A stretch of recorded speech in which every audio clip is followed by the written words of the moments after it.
Selamat pagi Bapak Ibu, Saudara-saudari yang terkasih dalam Tuhan Yesus Kristus. Kita berjumpa kembali dalam ibadah GSKI Pluit. Bapak Ibu, sebagaimana biasanya di minggu pertama, pada saat ini kita akan mengadakan perjamuan kudus. Bapak Ibu dipersilakan untuk menyediakan roti dan anggur sendiri di rumah. Dan alangkah elok kalau Bapak Ibu mengikuti ibadah ini dari awal hingga akhirnya sampai dengan doa berkat dengan sikap yang hormat seperti Bapak Ibu sedang beribadah di gereja. Jadi sekalipun Bapak Ibu ada di rumah masing-masing, kita beribadah bersama dengan hati yang tulus untuk datang kepada Tuhan. Baik Bapak Ibu, mari kita awali ibadah ini dengan doa. Bapa di dalam surga, kami bersyukur kepadamu kalau pagi hari ini kami akan kembali beribadah kepadamu. Sekalipun kami ada di tempat yang berbeda, namun kami bersama-sama datang kepadamu ya Bapa. Kami ingin memuji, memuliakan namamu, mendengarkan firman-Mu, dan kami juga akan merayakan perjamuan kudus-Mu pada hari ini. Bapa, urapilah semua yang bertugas pada hari ini. Pelayan-pelayan-Mu yang melayani-Mu, berikan mereka ketulusan hati, supaya mereka boleh melayani-Mu dengan sukacita dan melakukan semuanya untuk kemuliaan nama-Mu. Bapa, kami mau mengawali ibadah ini dengan mengucapkan syukur kepadamu di dalam nama Tuhan kami, Yesus Kristus. Amin. Selamat beribadah Bapak Ibu, Tuhan memberkati.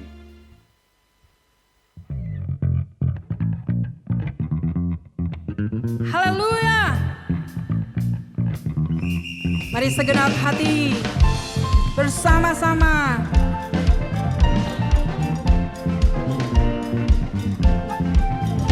di dalam kesesakan kau beri kelegaan, di dalam kesedihan kau beri penghiburan.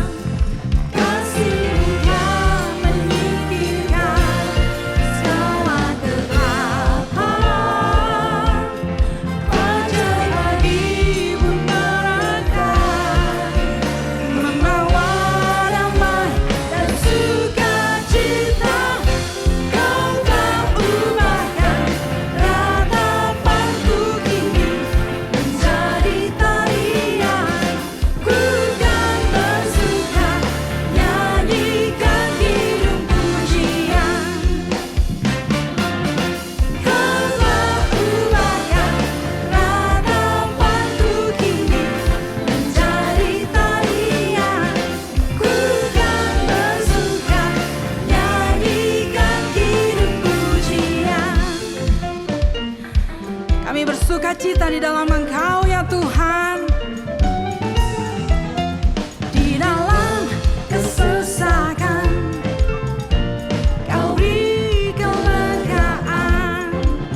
telanjang di hadapan-Mu ya Bapa. Engkau menyelidiki setiap kami.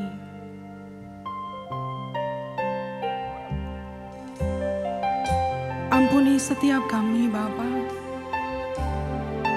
Bila sampai saat ini kami belum ada dalam keadaan berkenan.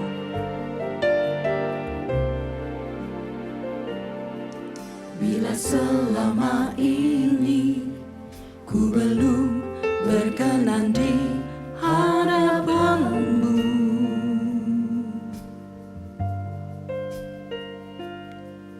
tak ku lakukan kehendak-Mu, tak ku penuhi rencana-Mu Bapa.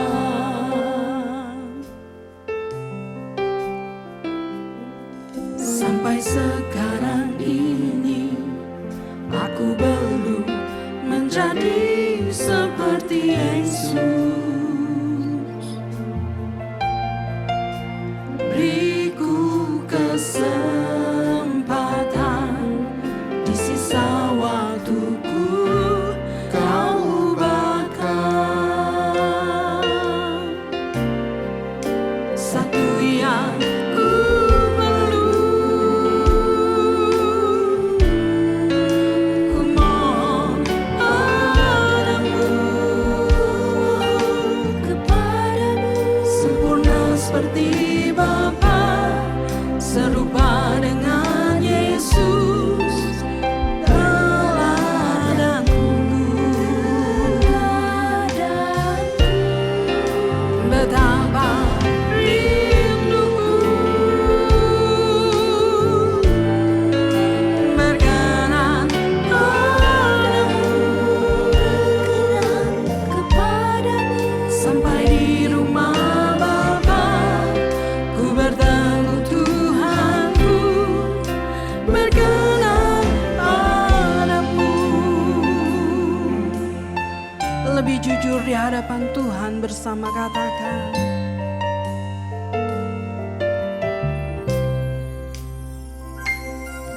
Bila selama ini ku belum berkenan di hadapan-Mu, ya Tuhan, tak ku lakukan kehendak-Mu, tak ku penuhi rencana-Mu Bapa. Sampai sekarang ini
Bapak, Ibu, saudara-saudari yang dikasihi Tuhan, telah tiba saatnya bagi kita untuk mendengarkan firman Tuhan.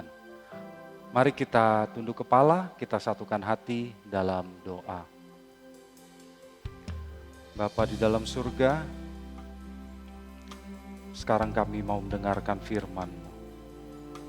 Urapi hamba-Mu Bapa untuk menyampaikan isi hati-Mu, supaya hanya pesan dari-Mu saja yang keluar dari mulut hamba-Mu. Pesan yang memberkati, yang mengubah hati kami. Roh Kudus, biarlah Engkau terangi akal budi pikiran kami, supaya kami dapat mengerti apa yang Engkau kehendaki, yang Engkau inginkan bagi hidup kami, supaya hidup kami makin menyenangkan hati-Mu, supaya kami makin berkenan di hadapan-Mu, dan supaya kami juga makin sempurna. Bapa, kami mau sambut firman-Mu dengan mengucap syukur di dalam nama Tuhan kami, Yesus Kristus. Amin. Bapak, Ibu, saudara-saudari yang dikasihi Tuhan, kita mengetahui bahwa kekristenan sering diidentikan dengan cinta kasih. Tuhan Yesus memang mengatakan murid-muridnya akan dikenali dari kasih mereka. Karena itu kalau ditanyakan apa yang membedakan kekristenan dengan agama lain, biasanya orang mengatakan cinta kasih. Tentu Bapak Ibu saya tahu sudah banyak kali dikhotbahkan mengenai kasih. Dan akan terus juga dikhotbahkan tentang kasih. Tetapi pada hari ini saya ingin mengajak kita semua untuk belajar sebuah pelajaran yang berharga mengenai kasih Kristen yang lebih dari sekadar perbuatan. Bapak, Ibu, saudara-saudari yang terkasih dalam Tuhan, tentu sangat mudah berkata, I love you, aku cinta padamu, wo aini, sarange, mudah. Biasa anak-anak muda yang sedang jatuh cinta mengirimkan pesan WA kepada pacarnya dengan kata-kata yang romantis.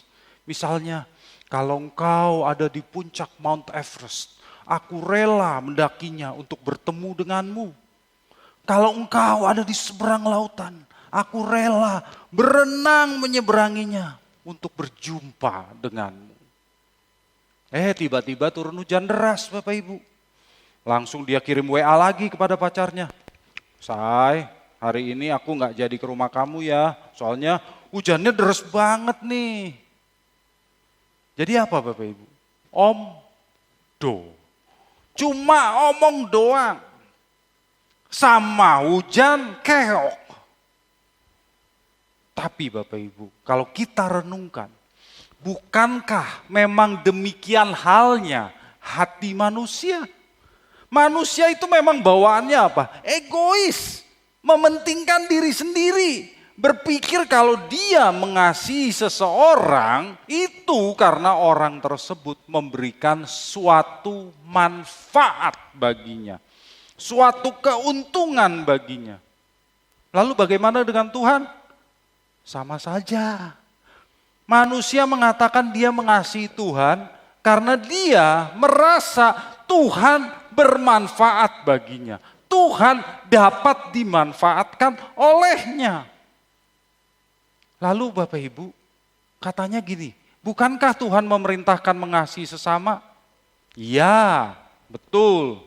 Tapi akhirnya tidak sedikit orang yang mengatakan mengasihi sesama, tetapi terbatas pada lip service. Tidak ada buktinya. Malahan banyak orang Kristen yang menunjukkan hal yang sebaliknya. Saling serang di media sosial, saling membuli, saling memfitnah, saling menuduh orang lain sesat. Lalu hari Minggu khotbahnya, saudaraku, Tuhan Yesus memerintahkan kita untuk saling mengasihi. Omong doang. Baik Bapak Ibu, kita mau belajar hari ini dari 1 Yohanes pasal 3. 1 Yohanes pasal 3 ayat 16 sampai 18. 1 Yohanes 3 ayat 16 sampai 18. Demikian firman Tuhan. Demikianlah kita ketahui kasih Kristus, yaitu bahwa Ia telah menyerahkan nyawanya untuk kita. Jadi kita pun wajib menyerahkan nyawa kita untuk saudara-saudara kita. Barang siapa mempunyai harta duniawi dan melihat saudaranya menderita kekurangan, tetapi menutup pintu hatinya terhadap saudaranya itu, bagaimanakah kasih Allah dapat tetap di dalam dirinya? Anak-anakku, marilah kita mengasihi bukan dengan perkataan atau dengan lidah, tetapi dengan perbuatan dan dalam kebenaran. Bapak, Ibu, saudara-saudari yang terkasih dalam Tuhan Yesus Kristus, penyanyi John Mayer menulis lagu yang berjudul Love is a Verb. Love is a verb. Dalam kata-katanya dikatakan, when you show me love, I don't need your words. Kalau kamu menunjukkan kasih, aku tidak butuh kata-katamu. Apa maksudnya? Maksudnya, kasih itu adalah tindakan. Kasih itu adalah perbuatan yang ditunjukkan, bukan sekedar kata-kata. Dan itu juga yang kita baca dalam 1 Yohanes 3 ayat 18 ini. Namun pertanyaannya Bapak Ibu, apakah semua perbuatan baik juga adalah perbuatan kasih? Di ayat 16 yang baru kita baca, Yohanes mengatakan, kita orang percaya mengetahui kasih Kristus. Dalam bahasa aslinya dikatakan, enduto egnokamen tinagapin. Enduto egnokamen tinagapin. Kata mengenal di sini aslinya adalah egnokamen. Egnokamen. Dari akar kata yinosko. Yinosko. Yaitu mengenal berdasarkan pengalaman.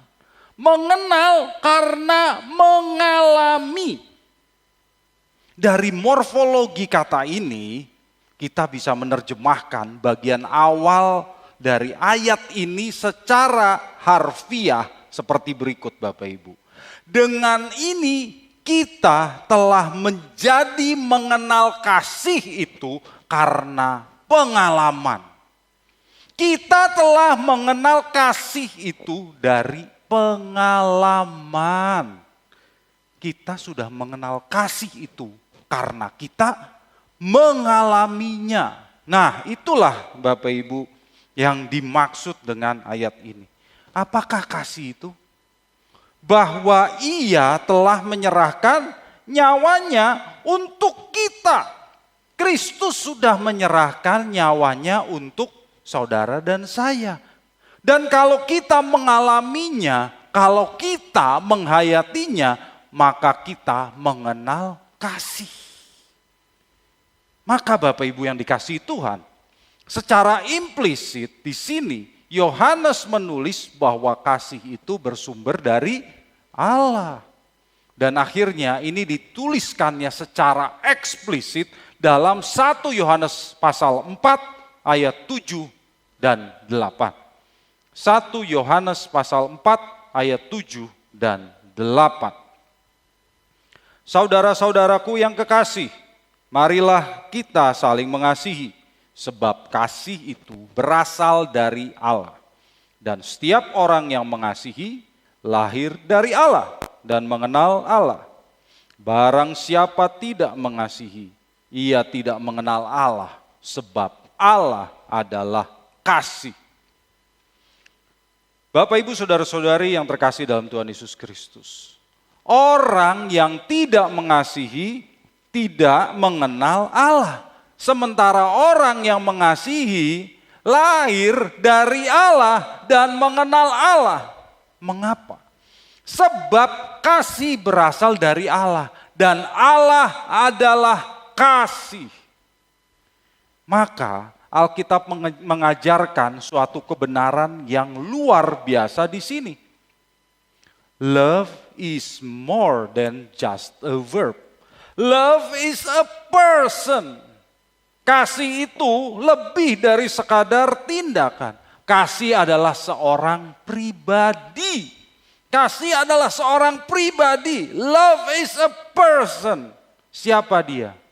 Allah. Allah. Memang secara harfiah Allah adalah kasih di sini tidak boleh dibalik jadi kasih adalah Allah, nggak bisa. Tetapi yang dimaksud di sini, yang saya maksudkan dengan love is a person adalah kasih itu adalah esensi dari sifat-sifat Allah. Sehingga kalau kita diminta mendefinisikan kasih, kita bisa mengatakan bahwa kasih adalah tindakan yang sesuai dengan pikiran dan perasaan Allah. Saya ulangi, kasih adalah tindakan yang sesuai dengan pikiran dan perasaan Allah. Artinya Bapak Ibu, kalau ada tindakan yang sepertinya baik di mata manusia, tetapi tidak berasal dari Allah, maka itu bukan kasih. Itulah sebabnya dalam 1 Korintus 13 ayat 3, Rasul Paulus berkata begini, dan sekalipun aku membagi-bagikan segala sesuatu yang ada padaku, bahkan menyerahkan tubuhku untuk dibakar, tetapi jika aku tidak mempunyai kasih, sedikit pun tidak ada faedahnya bagiku. Berarti Bapak Ibu, kita bisa saja loh membagikan segala sesuatu yang ada pada kita. Kita bisa saja loh mengorbankan diri. Kata Paulus, mengorbankan diri itu menyerahkan tubuhku untuk dibakar. Tetapi kita bisa melakukan itu tanpa mempunyai kasih. Mengapa? Karena kalau itu tidak berasal dari Allah, maksudnya itu tidak diinginkan Allah, maka itu bukan tindakan kasih. Bapak Ibu, saudara-saudariku yang terkasih dalam Tuhan Yesus Kristus. Tuhan Yesus sudah mendemonstrasikan tindakan kasih-Nya yang tertinggi, yaitu menyerahkan nyawanya. Dia menyerahkan nyawanya, mengorbankan nyawanya di kayu salib untuk menyelamatkan saudara dan saya. Ini mengingatkan kita pada tulisan Yohanes yang lain. Dalam Injil Yohanes pasal 15 ayat 13. Yohanes 15 ayat 13. Demikian firman Tuhan. Tidak ada kasih yang lebih besar daripada kasih seorang yang memberikan nyawanya untuk sahabat-sahabatnya. Bapak Ibu yang dikasihi Tuhan, sebetulnya nuansa yang ingin disampaikan oleh Tuhan Yesus dalam perkataannya itu tidak seperti ini loh. Kalau kita membaca dalam Alkitab Terjemahan Baru Lai edisi 1 ini, kesannya seolah-olah kasih yang paling besar di dunia ini adalah kasih seorang yang mau memberikan nyawanya untuk sahabat-sahabatnya. Buktinya Tuhan Yesus mau mati di salib untuk sahabat-sahabatnya. Tapi benarkah cara membaca seperti ini kurang tepat Bapak Ibu? Karena kita menjadi memahaminya di luar konteks. Yang dimaksud oleh Tuhan Yesus di sini adalah sebagai seorang sahabat, kasih-Nya yang terbesar adalah memberikan hidupnya bagi sahabat-sahabatnya. Sebagai seorang sahabat.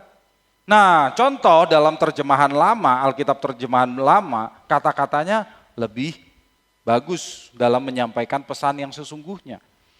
Kalau di Alkitab terjemahan lama bunyinya begini Bapak Ibu. pada seorang pun tiada kasih yang lebih daripada ini, yaitu sehingga ia menyerahkan nyawanya karena segala sahabatnya. Karena segala sahabatnya. Atau di bahasa Indonesia masa kini bunyinya begini. Orang yang paling mengasihi sahabat-sahabatnya adalah orang yang memberi hidupnya untuk mereka. Bapak, Ibu, saudara-saudariku yang dikasihi Tuhan. Mengapa ini penting? Karena ini standar yang diajarkan oleh Tuhan Yesus bagi seorang sahabat. Sahabat itu apa? Orang yang dikasihinya, orang yang dikenalnya sehari-hari, orang yang sudah dikasihinya bahkan mungkin lebih dikenalnya dibandingkan dengan keluarga. Itu sahabat, murid-muridnya sudah dijadikan sahabat oleh Tuhan Yesus. Dan itu bukan kasih yang terbesar bagi semua orang. Ada kasih yang lebih besar daripada itu. Seperti yang dituliskan oleh Paulus dalam Roma 5 ayat 7 dan 8. Roma 5 ayat 7 dan 8. Sebab tidak mudah seorang mau mati untuk orang yang benar, tetapi mungkin untuk orang baik ada orang yang berani mati. Akan tetapi Allah menunjukkan kasih-Nya kepada kita oleh karena Kristus telah mati untuk kita ketika kita masih berdosa. Bapak, Ibu, saudara-saudariku yang dikasihi Tuhan, Paulus berkata jarang ada orang yang mau mati untuk orang yang benar. Maksudnya di sini adalah orang yang dikaguminya, orang yang dihormatinya. Jarang ada orang yang mau mati untuk orang yang dikaguminya. Tetapi masih ada orang yang berani mati untuk orang yang baik. Maksudnya baik itu baik bagi dirinya secara pribadi, artinya sahabatnya. Orang yang dikasihinya, ada orang yang mau mati buat orang yang dia kasih, sahabatnya, keluarganya, anaknya, pasangan hidupnya, ada orang yang mau mati. Betul, itu adalah standar yang sama dengan yang disebutkan dalam Yohanes 5 ayat 13. Tetapi Paulus mengatakan, kasih Allah lebih besar daripada itu semua. Di ayat yang ke-8 dikatakan, Kristus telah mati untuk kita ketika kita masih berdosa. Masih berdosa. Artinya Bapak Ibu, Kristus mau mati untuk kita ketika kita masih membenci Dia. Kristus mau mati bagi kita ketika kita statusnya masih musuh-musuhnya. Jadi yang benar begini Bapak Ibu, Kristus itu mau mati bagi musuh-musuhnya, bukan hanya bagi sahabat-sahabatnya. Inilah standar kasih Allah. Kasih yang mau berani mengorbankan diri, berani mati bagi musuh-musuhnya, bukan cuma bagi sahabatnya, bukan hanya bagi orang yang baik bagi dirinya, bagi musuhnya. Kasih itu pengorbanan tanpa syarat, bahkan bagi orang yang memusuhi kita. Inilah pelajaran yang penting, yaitu jika Allah menghendakinya, kasih adalah pengorbanan tanpa syarat. Kasih adalah pengorbanan tanpa syarat. Tuhan Yesus tidak menunggu orang-orang itu mengasihi Dia terlebih dahulu. Tuhan Yesus tidak menunggu orang-orang Yahudi itu bertobat terlebih dahulu. Tuhan Yesus tidak menunggu orang-orang Farisi, Saduki berhenti memusuhinya. Tuhan Yesus tidak menunggu orang-orang itu mencapai standar kekudusan tertentu. Tuhan Yesus tidak menunggu orang-orang itu sempurna terlebih dahulu. Tidak.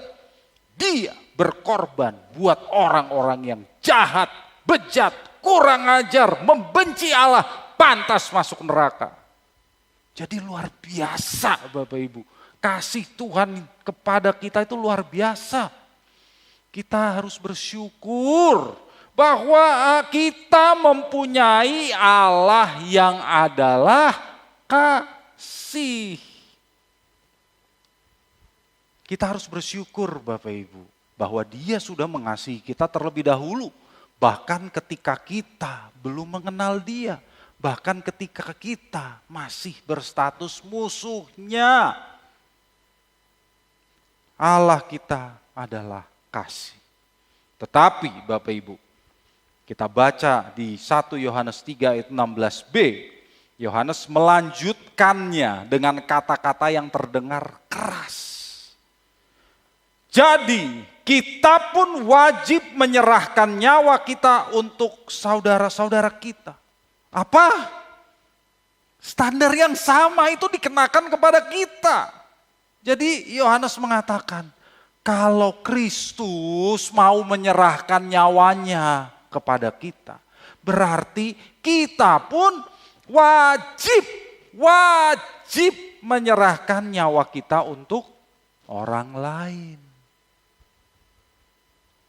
Nah, Bapak Ibu, sekarang saya bertanya, apakah Bapak Ibu rela menyerahkan nyawa Bapak Ibu untuk orang lain?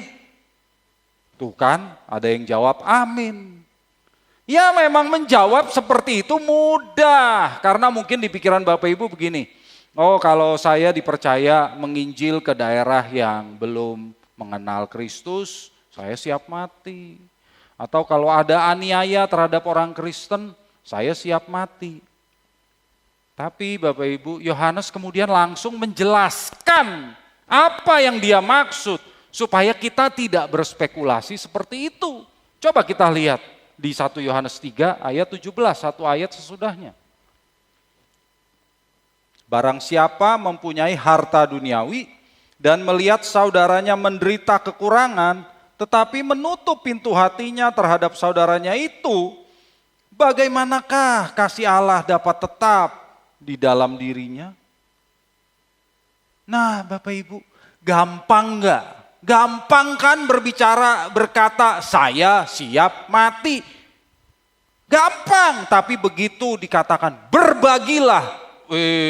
Langsung kita berkata, aduh tunggu dulu. Yohanes mengatakan, ini yang namanya menyerahkan nyawa itu. Ini loh, jangan berkata siap mati kalau berbagi saja tidak mau. Menyerahkan nyawa itu harus diawali dengan berbagi kepada sesama. Tapi berbagi kan bisa juga dilakukan oleh orang beragama lain, Pak. Iya betul, justru itu loh kalau orang Kristen tidak berbagi seharusnya kita malu. Tapi menyerahkan nyawa kenapa diimplementasikan dengan berbagi ya Pak? Berarti apakah orang beragama lain juga menyerahkan nyawanya bagi orang lain? Nah Bapak Ibu, yang berbeda adalah apa yang melandasi alasan kita berbagi. Orang beragama lain bisa berbagi tentu, bisa membantu kebutuhan sesama yang berkekurangan. Memberikan beasiswa bagi anak-anak yang kurang mampu, menyediakan bantuan bagi saudara-saudari yang terkena bencana alam, menyediakan tes gratis, pengobatan gratis bagi yang terinfeksi COVID-19 dan sebagainya. Tapi apa alasannya? Itu yang penting. Apa alasannya? Secara umum Bapak Ibu, manusia itu berbagi dan membantu orang lain. Karena alasannya misalnya itu diperintahkan dalam agamanya. Karena membuahkan pahala. Jadi supaya dia dapat pahala, dia harus berbagi. Kemudian karena ada orang yang merasa berbagi itu membuahkan rasa bahagia dalam dirinya. Ada juga yang merasa bahwa dia adalah bagian dari umat manusia sehingga harus meringankan beban sesama manusia. Ada juga yang merasa saya harus menjadi inspirasi bagi orang lain, bagi anak dan cucu saya sehingga saya harus berbagi. Ada juga yang merasa, nanti kalau saya berbagi, orang-orang yang saya tolong akan bersyukur dan berdoa kepada Tuhan. Dan Tuhan akan mendengarnya sehingga saya diberkati. Perhatikan Bapak Ibu, perhatikan. Di luar kekristenan fokusnya pada siapa? Pada manusianya. Kalau Tuhan dilibatkan pun itu supaya Tuhan memberikan pahala, itu supaya Tuhan memberkatinya. Berarti ada syaratnya. Ada syaratnya. Fokusnya tetap kepada dirinya sendiri. Kalau fokusnya pada dirinya sendiri, Alkitab mengatakan itu bukan termasuk tindakan kasih. Karena tidak dilandasi sebagaimana pikiran dan perasaan Allah. Kasih itu lebih dari sekadar tindakan Bapak Ibu. Kasih itu berasal dari Allah. Jadi harus sesuai dengan pikiran dan perasaan Allah. Dan kasih itu pengorbanan tanpa syarat. Artinya kita harus berkorban sekalipun kita dirugikan. Kita harus berkorban sekalipun kita tidak dihormati orang. Kita harus berkorban sekalipun kita tidak menerima berkat materi. Jadi Bapak Ibu, berbagi kepada sesama itu bukan mancing. Bukan mancing berkat. Bukan. Harusnya bagaimana? Sekalipun kita tidak menerima keuntungan, sekalipun kita tidak mendapat manfaat secara finansial, sekalipun kita tidak mendapatkan manfaat secara reputasi, kita tetap berbagi. Itulah yang namanya berkorban. Bapak Ibu yang dikasihi Tuhan, kalau kita sudah mengenal kasih itu, kalau kita sudah benar-benar mengalami ginosko kasih itu, maka kita akan terdorong untuk melakukan tindakan kasih. Kita akan termotivasi untuk melakukan tindakan kasih. Tentu ini harus sesuai dengan komando Roh Kudus, tidak sembarangan ya. Motivasinya yang penting, motivasinya yang penting. Bukan untuk keuntungan diri kita, melainkan tanpa syarat selain untuk menyenangkan hati Tuhan yang sudah mengasihi diri kita terlebih dahulu. Maka kalau Bapak Ibu yang dikasihi Tuhan, hari ini kalau saudara tidak termotivasi untuk bertindak, tidak termotivasi untuk berbagi kepada sesama, pertanyaannya adalah apakah Bapak Ibu sungguh sudah mengenal kasih Kristus atau belum? Apakah Bapak Ibu sudah memiliki kasih itu di dalam diri Bapak Ibu? Kalau kita egnokamen, kalau kita sudah mengalami sendiri kasih itu sehingga kita mengenalnya, maka tidak mungkin bagi kita untuk tidak bertindak. Ingat Bapak Ibu yang dikasihi Tuhan, kalau kita sudah ditebus oleh Tuhan Yesus Kristus, maka kita sudah menjadi miliknya. Kita ini miliknya, maka sampai partikel yang terkecil yang ada dalam diri kita, semuanya milik Tuhan. Kita bukan pemilik, kita ini cuma pengelola. Jadi Bapak Ibu, kalau Allah memerintahkan kita untuk bertindak sebagai pengelola, tentu kita akan menaatinya dengan sukacita. Amin. Mengapa sukacita? Karena dengan melakukannya kita belajar untuk menyerahkan nyawa untuk sesama kita. Jadi Bapak Ibu saudara-saudariku yang terkasih dalam Tuhan, yang namanya menyerahkan nyawa itu tidak selalu berarti mati secara fisik.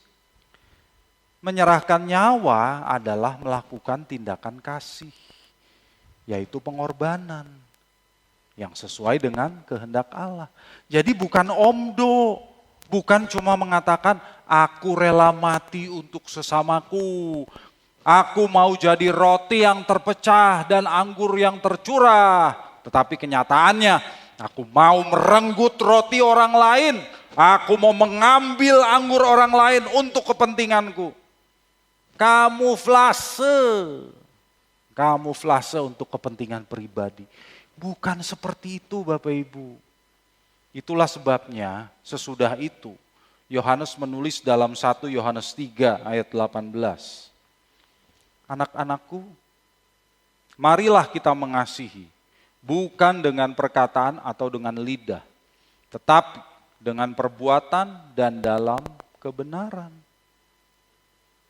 Bapak Ibu, mengasihi itu bukan cuma dengan perkataan saja. Harus dengan perbuatan yang sesuai kehendak Tuhan. Nah, sejalan dengan ini, Yakobus juga membandingkannya dengan iman tanpa perbuatan. Mari kita buka Yakobus 2 ayat 16 dan 17. Yakobus 2 ayat 16 dan 17. Dan seorang dari antara kamu berkata, selamat jalan, kenakanlah kain panas dan makanlah sampai kenyang. Tetapi ia tidak memberikan kepadanya apa yang perlu bagi tubuhnya. Apakah gunanya itu? Demikian juga halnya dengan iman. Jika iman itu tidak disertai perbuatan, maka iman itu pada hakikatnya adalah mati. Seperti iman tanpa perbuatan adalah mati, maka kasih yang hanya di mulut saja tanpa perbuatan adalah mati. Mengatakan I love you kepada suami atau istri tidak ada gunanya jika Bapak Ibu tidak mau menyerahkan nyawa baginya. Mengatakan I love you kepada anak tidak ada gunanya jika Bapak Ibu tidak mau menyerahkan nyawa kepadanya. Bukankah Efesus 5 ayat 25 mengatakan rumah tangga Kristen seharusnya mencerminkan kasih Kristus yang rela mati untuk jemaatnya. Ya, Bapak Ibu, mulailah dari keluarga kita sendiri. Belajarlah berkorban untuk orang-orang yang terdekat bagi kita. Belajar membahagiakan mereka. Jadi saudara, jangan menuntut pasanganmu berubah menjadi sempurna bagimu. Tetapi sebaliknya, berubahlah menjadi pasangan yang sempurna bagi pasanganmu. Bapak Ibu, berubahlah menjadi orang tua yang sempurna bagi anak-anakmu. Anak-anak, berubahlah, jadilah anak-anak yang sempurna bagi orang tuamu. Bapak Ibu yang dikasihi Tuhan, Yohanes mengatakan kasih itu harus dengan perbuatan dan kebenaran. Energo kealithia. Artinya bukan cuma di depan berbuat baik, tetapi di belakang menggerutu. Bukan cuma di depan memberi sedekah, membantu orang, di belakang mengeluh. Bukan cuma bekerja keras untuk pekerjaan Tuhan di depan orang, tetapi di belakang dia berharap Tuhan akan menggantikan jerih lelahnya dengan berkat-berkat jasmani. Seolah-olah Tuhan berutang padanya. Perbuatan itu harus dalam kebenaran, kata Yohanes. Bukan pura-pura, bukan cuma untuk pamer. Tapi harus sungguh-sungguh, harus tulus dari hati kita yang terdalam. Dari hati kita yang sudah mengenal kasih Kristus. Yang dibuktikannya dengan pengorbanannya di kayu salib. Dari kita, dari hati kita yang sudah mengenal kasih Allah. Yang selaras dengan pikiran dan perasaan Allah. Karena dari dialah kasih itu bersumber. Jadi Bapak Ibu sekali lagi saya ingatkan, kalau Bapak Ibu hari ini belum termotivasi untuk melakukan perbuatan kasih dengan tulus, yang harus Bapak Ibu lakukan apa? Renungkan apa yang sudah diperbuat oleh Tuhan Yesus bagi Bapak Ibu. Renungkan apa yang sudah dilakukannya bagi Bapak Ibu. Renungkan berapa banyak dosa yang sudah Bapak Ibu lakukan terhadap Tuhan dan Tuhan sudah mengampuninya. Tuhan sudah mengasihi kita lebih dulu. Bagaimana mungkin kita tidak mengasihi orang lain? kalau kita tidak mengasihi orang lain yang kelihatan, mustahillah bagi kita untuk mengatakan kita mengasihi Tuhan. Bapak Ibu yang dikasihi Tuhan, perbuatan kasih tidak tergantung dari berapa banyak harta kita. Saya harus katakan Bapak Ibu, perbuatan kasih itu tidak tergantung dari berapa banyak harta kita. Ingat, kita tidak bisa mengorbankan apa yang tidak ada pada diri kita. Kita tidak bisa memberikan apa yang tidak kita punya. Kita tidak bisa mempersembahkan apa yang tidak kita miliki. Tetapi apa yang ada pada kita itu milik Tuhan. Dan kita harus menggunakannya sesuai dengan kehendak Tuhan. Amin. Kita mengasihi dengan mau memberikan kebahagiaan kepada orang lain. Bagaimana caranya? Syaratnya kita harus bahagia dulu.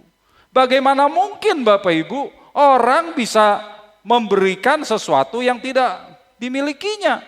Bagaimana mungkin orang yang tidak bahagia memberikan kebahagiaan? Nggak mungkin. Tapi kita pasti bahagia. Tapi kita pasti sukacita kalau kita memiliki Kristus. Dalam keadaan apapun Bapak Ibu. Dalam keadaan susah seperti sekarang. Pandemi COVID-19. Banyak orang yang menderita, ya saya tahu. Tapi kalau Bapak Ibu memiliki Kristus, tidak ada alasan bagi Bapak Ibu untuk tidak bersuka cita. Jadi Bapak Ibu yang dikasihi Tuhan, kasih itu lebih dari sekadar tindakan. Kasih itu tindakan yang sesuai dengan pikiran dan perasaan Allah. Karena Allah adalah kasih. Kalau kita sungguh-sungguh mengalami Dia, kalau kita sungguh-sungguh mengenal kasih-Nya, kalau kita merasakan kasih-Nya dalam diri kita, maka kita pasti akan melakukan perbuatan kasih dengan tulus. Dengan tulus, tanpa tujuan terselubung untuk kepentingan pribadi kita apapun. Kalau kita boleh menjadi roti yang tercurah, dan anggur yang terpecah, dan dengannya kita bisa membuat Allah kita tersenyum, itu sudah cukup bagi kita. Lakukanlah tindakan kasih sesuai dengan kehendak Allah Bapak Ibu. Kiranya firman Tuhan ini memberkati Bapak Ibu sekalian. Amin. Bapak Ibu, saudara-saudari yang terkasih dalam Tuhan Yesus Kristus, sekarang kita akan mengadakan perjamuan kudus. Bapak Ibu dapat mempersiapkan roti dan anggur. Mari kita bangkit berdiri dan kita berdoa. Bapa di dalam surga, kami bersyukur atas firman-Mu. Ajar kami ya Bapa untuk dapat mengasihi sesama kami dengan sungguh-sungguh, dengan kasih yang berasal dari-Mu, yang merupakan tindakan yang berasal dari pikiran dan perasaan-Mu. Bapa, kami rindu untuk memiliki kasih-Mu, agar kami dapat menunjukkan bahwa Engkau hidup di dalam kami, ya Tuhan Yesus Kristus. Kami bersyukur ya Bapa, atas kasih-Mu yang begitu besar bagi kami semua, anugerah-Mu yang telah terbukti dengan karya keselamatan-Mu melalui pengorbanan putra-Mu yang tunggal, Tuhan kami Yesus Kristus. Kami mau mengingat karya keselamatan-Mu dengan makan roti dan minum anggur ini. Bapa, berkatilah perjamuan kudus ini ya Tuhan, supaya menjadi perjamuan kudus yang berkuasa, perjamuan kudus yang mengubah kami, supaya kami makin berkenan di hadapan. Ampuni dosa dan kesalahan kami ya Bapa, supaya kami boleh layak untuk ikut dalam perjamuan kudus ini. Bapa, kami sungguh rela menjadi roti yang terpecah dan anggur yang tercurah menjadi berkat bagi sesama dan turut serta dalam membagikan kasih dan karya keselamatan Allah, karya keselamatanmu atas dunia ini. Terima kasih ya Bapa, terima kasih. Kami naikkan doa ini dalam nama Putramu yang tunggal, Tuhan kami, Yesus Kristus. Mari kita naikkan pujian, Ku mau hidup seturut kehendak-Mu Tuhan. Terimalah tubuh dan darah Kristus.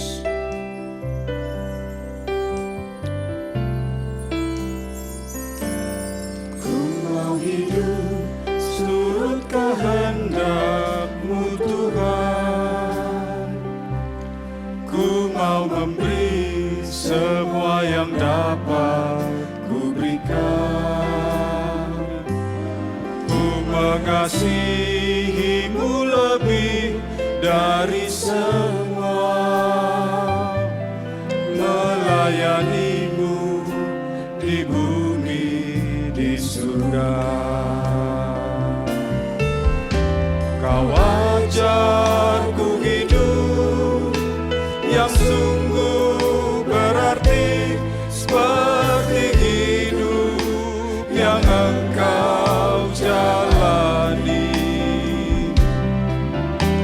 Anggur yang tercurah, roti yang terpecah, hidup bermakna bagi sesama. Kau ajarku hidup, Kau ajarku hidup yang sungguh berarti, seperti hidup yang Engkau jalani. Anggur yang tercurah, roti yang terpecah, hidup bermakna bagi sesama. Hidup bermakna, hidup bermakna bagi sesama. Hidup bermakna, hidup bermakna bagi sesama.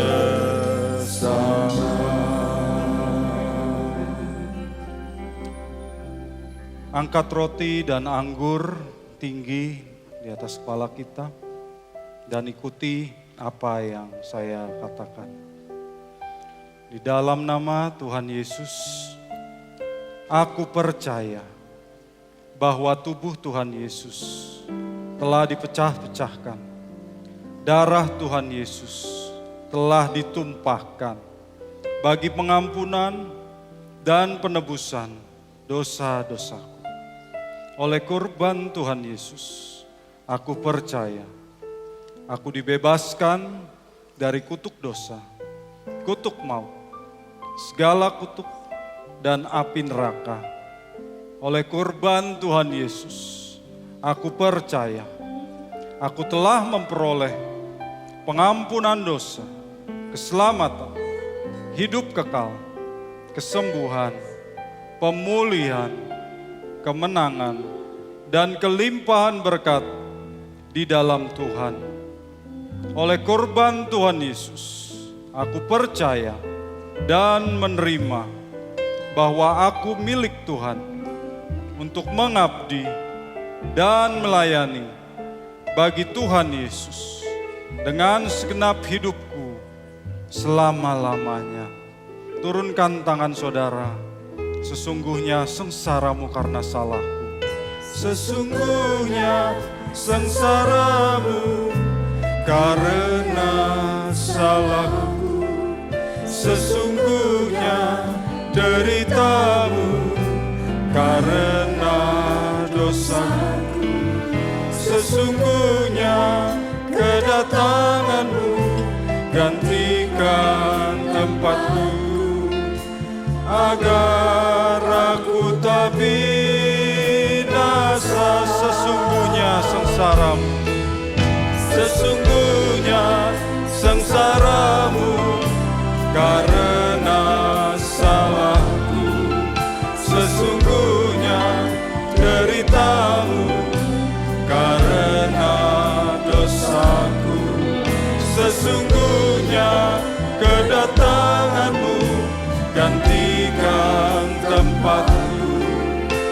agar aku tak binasa. Angkat roti dengan tangan kanan saudara. Sebab apa yang telah kuteruskan kepadamu, telah aku terima dari Tuhan, yaitu bahwa Tuhan Yesus pada malam waktu ia diserahkan, mengambil roti, dan sesudah itu ia mengucap syukur atasnya. Ia memecah-mecahkannya dan berkata, inilah tubuhku yang diserahkan bagi kamu. Perbuatlah ini menjadi peringatan akan aku. Roti ini menunjuk kepada tubuh Tuhan Yesus yang diserahkan bagi kita. Makanlah bersama-sama di dalam nama Tuhan Yesus.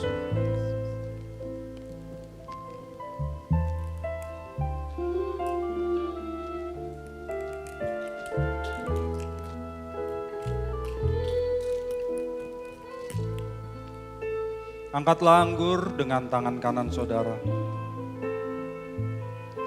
Demikian juga ia mengambil cawan sesudah makan, lalu berkata, cawan ini adalah perjanjian baru yang dimeteraikan oleh darahku. Perbuatlah ini setiap kali kamu meminumnya menjadi peringatan akan aku.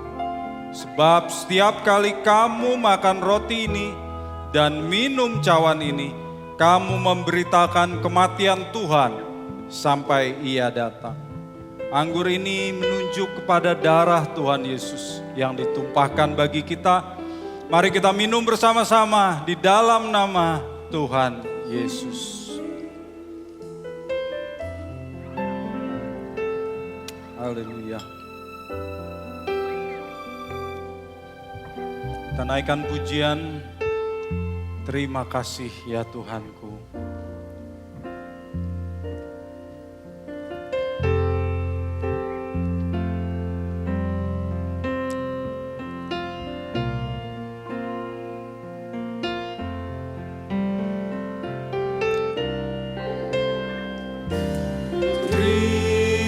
Terima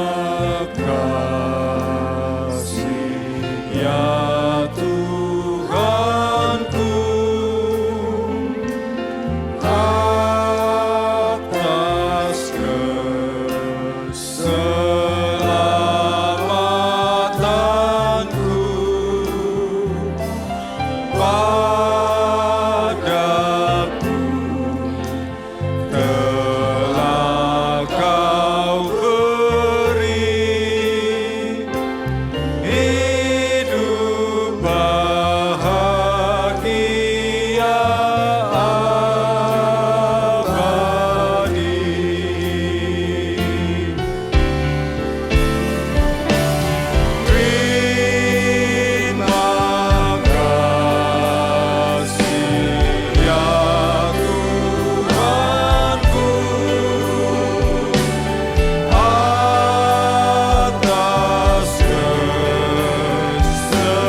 Bapa di dalam surga, kami mengucap syukur atas perjamuan kudus ini. Kami mengucap syukur atas keselamatan yang Kau berikan kepada kami. Dan sekarang Bapa, kami akan belajar untuk menjadi saksi-Mu yang menyampaikan berita tentang karya keselamatan-Mu dalam kehidupan kami setiap hari. Terima kasih ya Bapa, terima kasih. Kami mengucap syukur dan kami naikkan doa ini dalam nama Tuhan kami, Yesus Kristus. Amin. Bapak, Ibu, saudara-saudari yang terkasih dalam Tuhan Yesus, tinggallah sejenak sampai doa berkat. Dan sekarang kita akan mengikuti beberapa pengumuman. Bagi Bapak, Ibu, Saudara-saudari yang terpanggil untuk mendukung pelayanan GSKI Pluit dapat memberikan persembahan ke rekening BCA KCU Pluit dengan nomor 1686533388. Sekali lagi, 1686533388 atas nama GSKI Pluit. Saudara dapat juga menggunakan aplikasi BCA Mobile untuk men-scan QR Code yang tampil di layar. Bapak, Ibu, Saudara-saudari juga dapat memberikan persembahan melalui aplikasi-aplikasi yang menerima KRIS seperti GoPay, Dana, OVO, Oktomobile CIMB Niaga, Permata Mobile X, dan sebagainya. Dengan aplikasi-aplikasi tersebut, saudara dapat men-scan QR Code yang tampil di layar. Terima kasih atas dukungan persembahan saudara. Tuhan Yesus memberkati.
Bapak Ibu yang dikasihi Tuhan, demikianlah pengumuman kita dan kita saat ini telah tiba pada akhir ibadah ini.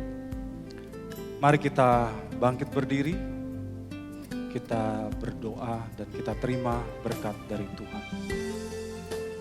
Bapa di dalam surga, kami mengucap syukur atas penyertaan-Mu dalam ibadah ini dari awal hingga akhirnya. Kami mengucap syukur atas puji-pujian yang telah kami naikkan kepadamu. Kami mengucap syukur atas firman.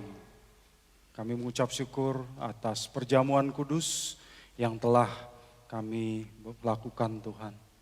Bapa, biarlah Engkau sertai kami dalam kehidupan kami di minggu ini, supaya apa yang kami lakukan dimanapun kami berada boleh makin berkenan di hadapan-Mu.